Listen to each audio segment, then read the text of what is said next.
Welcome to another edition of Keeping Up with the Jackrabbits. I'm Tyler Merriam, and lucky enough to be joined by a member of the Jackrabbit football coaching staff who has had plenty on his plate as of late, Jason Eck. Jason, how are you, my friend?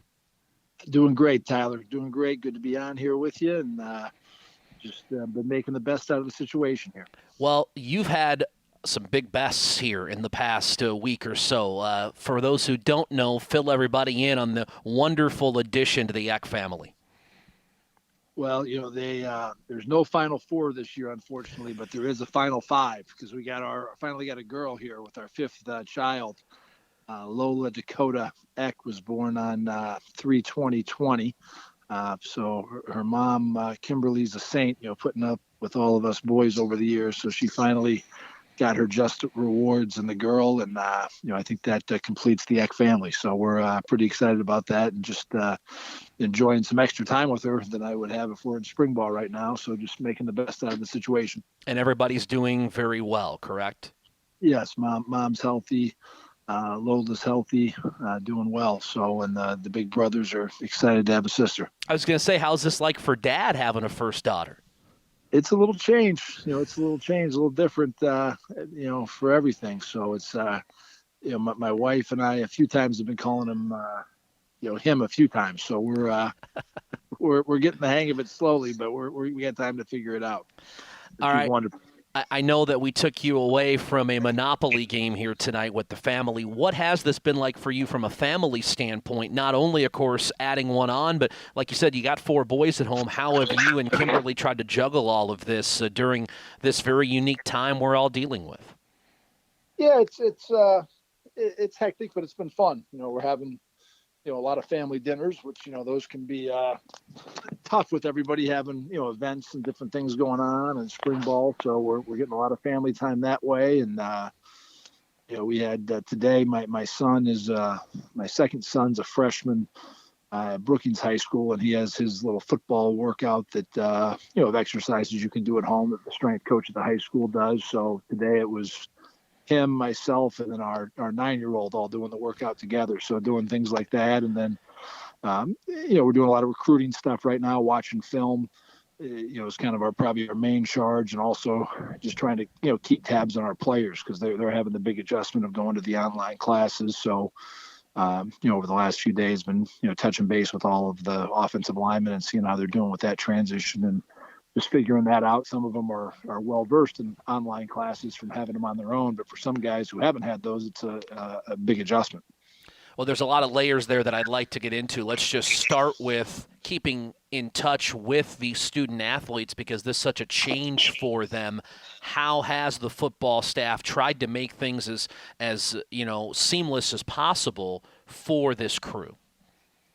Yeah, we're just trying to keep tabs on our guys, talking with them, make sure they're safe, whether they're the younger guys who are in the dorms. A lot of those guys are back home with their families. We have some guys who are, in town who had off-campus, apartments, but making sure they're safe, just making sure that they're getting on top of classes. Registration was this week, so making sure there was no snafus with getting registered for the classes for next year, and then also encouraging them to do what they can. A few guys still have access to weight rooms, but a majority of the guys don't, so they're making do with Coach Mo has done a good job of being creative and putting out some workout things that you can do at home to stay in shape. And I think that's going to be a big factor for next football season is guys who can really be disciplined and self-motivated to do it on their own. They're not going to have, me over their shoulder or the strength coach over their shoulder. They got to be motivated to do it themselves. And I think the guys who do will really make great strides.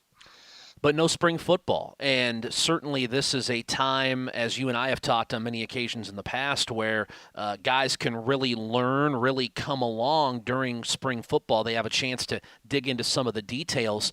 And this affects everybody all across the country. What sort of an impact do you envision this having for the fall that you don't have the opportunity to gain those reps as a team? In a lot of ways, I really feel for the young guys. I think the guys who are, coming off of a redshirt year or coming off their freshman year or trying to break into the lineup, this takes away a window where a lot of guys made some moves.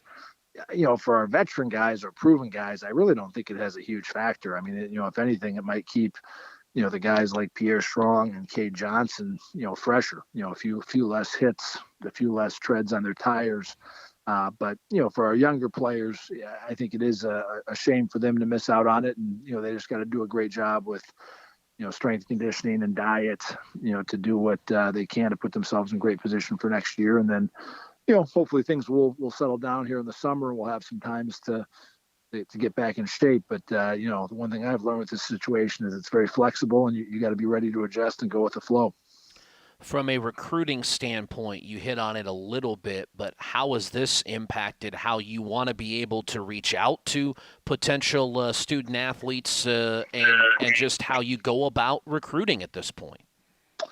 Yeah, the big thing we're missing right now is the on-campus visits. We've done well with having our junior day visits in the spring where kids come on campus with their parents, do an unofficial visit, see the facility, meet with the coaches, watch practice once we get into spring ball. So that's the part we're missing right now. We would not be out on the road until, end of April, May. So we're not missing the going on the road part, but we're missing getting people on campus. So it really comes down to connecting with guys on the phone, FaceTime, social media, just reaching out to guys, trying to fill them in, trying to, build those relationships with our top guys, making sure that we're on the same page with our boards for the classes of 2021. That's probably the easiest thing that you can do when you're apart is watch film. I think we're all getting versed up in Zoom calls now. I know we got a Zoom call staff meeting on Friday, and I think the defense had a recruiting meeting on Zoom, and I think we're going to get one going next week just to, try to connect and get on the same page. But for right now, we're using our recruiting software and watching a lot of film on our own, just trying to, kind of get our ducks in the line and, make sure we know who we're targeting. You wouldn't be working on another trick play or two, would you? Yeah, you have to watch a little film. One thing that's kind of sprung up now is there's a little clinic.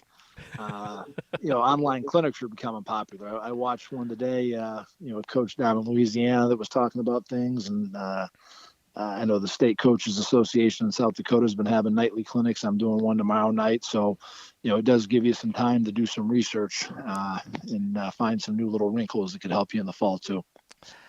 What has been the biggest thing you've learned during the past couple of weeks as we envision this going on for a while, obviously, where it's a different way of life for us?